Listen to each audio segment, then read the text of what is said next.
what's your view about African leadership and governance? Kennedy, that's an interesting question because, and it's such a multi-faceted question when you talk about leadership and governance within Africa. And the reason why I say that is because we are so different, even though some of our challenges are similar. Okay. But I think when you look at leadership in Africa, the issue I see today is the fact that there's a lot of, we have not weaned ourselves out of this idea of a strongman leadership. We have not yet come out of that cycle where we have this idea that we need to be whipped into compliance. Yes. We need someone to beat us up so that we can do the right thing. And we are yet to come to terms with the fact that it is strong institutions that create strong leaders. Okay. That create strong countries. But we are looking for strong leadership. And, I don't know whether I mentioned this to you before, but it reminds me so much of a conversation many, many years ago when I was in Nigeria. An itinerant pastor came to one of the churches I was going to. Okay. And gave a sermon.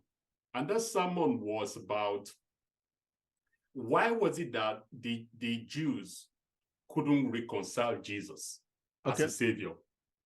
What was it about it that was difficult for them to understand, to accept? And what he said, and that has stayed with me for so. I'm talking of things that are over 20 years. Yeah. I heard this. And the guy said, because the Jews had in their mind that the savior that would come would be a warrior, a fighter, and would defeat the Romans and set them free. Yeah. And here there was this guy who dressed in loincloth, told stories, and told them that they should turn the other cheek when they were struck. And it confused them because that's not what they were looking for. They wanted a strong leader. Yeah. And for us, we are still in this place that we have a vision in our mind, what leadership should be. And when people see that, we gravitate towards that. That is leadership, right? It's a strong person. Yes. But we need to invest in institutions that will make that difference. Yeah. But that will require a strong followership. Okay. And we are not ready to accept that responsibility.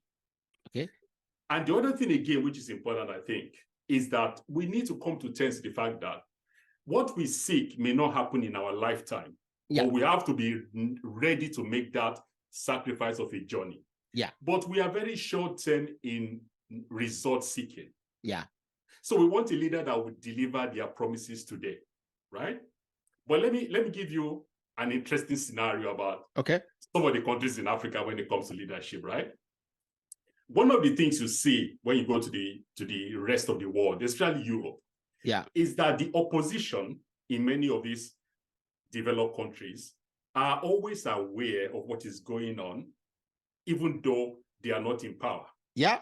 Because the whole idea is that you have to keep them informed so that when they come into power, not everything is strange to them. Yes. So they get briefed almost the same as the city ministers. That doesn't happen in Africa, right? Because the winner takes all. Yeah. So what happens? When the politicians have now come to sell themselves, they tell the populace exactly what they want to hear, that they will fix all their problems, even though they don't have the facts. They don't have the facts, right? They tell you that they will turn the economy around. They will provide jobs. They will do everything that you want, but they don't have the facts, right? Because they are not aware of it. Then when they get into government, they suddenly realize that they cannot deliver on anything they have promised. So they tell you, well, it's not my fault, right? It's the previous government. So don't hold me accountable, right? And then the cycle is repeated, right? Because they tell you exactly what you want to hear. And those are the kind of leaders that we continue to create. But then we are not looking at why do we have these leaders? I was thinking this morning, as I was thinking about this conversation today, I said, look, every leader today in Africa was born maybe 20, 30. I mean, forget about the ones that are perpetual, right? If you look at the political class, many of them are maybe between 40 and 60, right? They were born 40 to 60 years ago. Yeah. They did not become politicians from the womb, right? They came out from the rest of the populace. Yeah. So we need to ask ourselves, why are we creating a constant conveyor belt of corrupt, incompetent people, right? Because we can, until we resolve these deep questions, we cannot have the leadership we want, right? Yeah. Because we need to understand that these people are coming from amongst us. They are not foreigners. They are not born politicians, right? So why is it that suddenly when they get there, they do exactly the things all of us complain about? And it's a constant conveyor belt of this same kind of people we get, right? But I'm not generalizing. You know, I try, when I talk about Africa, I try and put nuances to it, right? So I know that this is not like every politician is corrupt, right?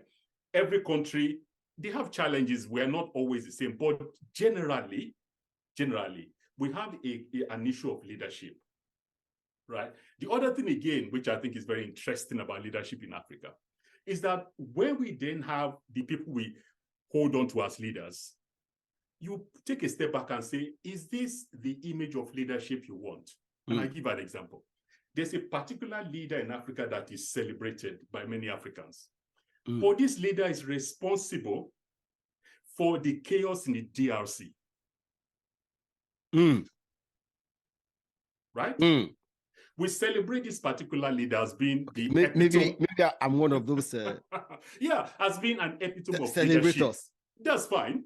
But we need to understand that this same person is responsible, is part of those responsible for the ongoing crisis in another African country. So we need to reconcile what is it that we're looking for in a leader, because you can't have all these images we create in our mind that this is what we want a leader. Do we really want as the yardstick a leader that would cause instability in another African country?